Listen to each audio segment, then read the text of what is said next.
Comment la Russie pourrait attaquer l'OTAN dans les prochaines années? J'ai sélectionné 3 scénarios, voici les plus probables. Depuis quelques mois, la Russie multiplie les provocations contre l'OTAN, cette alliance militaire de 32 pays. Le 10 septembre, 19 drones russes entrent illégalement dans l'espace aérien de la Pologne. Quelques jours plus tard, 3 avions russes s'immiscent dans le ciel estonien.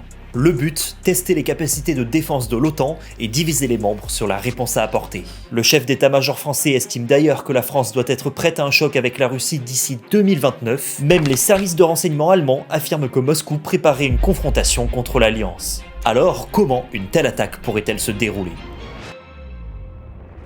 Premier scénario, l'envahissement massif. La Russie mobilise ses forces et attaque directement un pays membre comme elle l'a fait pour l'Ukraine. Le but, recréer l'ancienne sphère d'influence de l'URSS et repousser les frontières de l'OTAN. Cette invasion déclenche automatiquement l'article 5 qui stipule qu'en cas d'attaque contre un membre de l'OTAN, tous les autres doivent intervenir. L'escalade pourrait déclencher une guerre mondiale.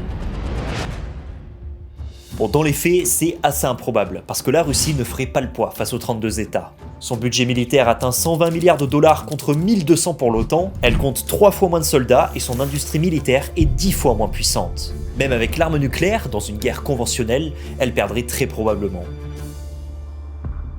Deuxième scénario, l'attaque ciblée. Moscou envahit une petite région d'un pays membre de l'OTAN, peuplée de russophones, comme elle l'a fait en Crimée. L'article 5 est déclenché, mais la zone est si petite que certains pays membres hésitent à intervenir. Faut-il risquer une escalade pour quelques kilomètres carrés? C'est toute la question. Le but de la Russie, diviser l'alliance et montrer que l'article 5 serait un bluff. Si les alliés ne réagissent pas, ce serait la fin de la crédibilité de l'OTAN, ce qui pourrait aboutir à d'autres invasions sur son territoire. C'est un scénario très redouté par les experts, mais il y en a un dernier plus réaliste. Troisième scénario, l'attaque hybride. La Russie lance plusieurs attaques coordonnées contre un pays membre. Cyberattaque, sabotage, désinformation, tout ça au même moment pour semer le chaos dans le pays. Le tout sans intervention militaire, mais s'il n'y a pas d'armée, est-ce que l'article 5 est déclenché? La Russie nie être à l'origine des attaques. Les pays sont divisés sur la réponse à apporter, l'unité de l'OTAN pourrait être brisée sans avoir tiré un coup de feu. C'est le scénario le plus réaliste, car la Russie le fait déjà. En Ukraine évidemment, mais aussi en France, où pour la première fois officiellement, des cyberattaques ont été attribuées à Moscou cette année.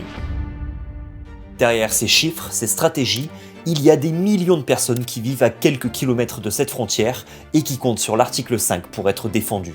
Des peuples qui ont déjà connu la dictature sous l'URSS et qui espèrent ne jamais y retourner. Pour eux, l'article 5 n'est pas un simple texte, c'est une promesse. Une promesse qu'ils espèrent ne jamais voir tester.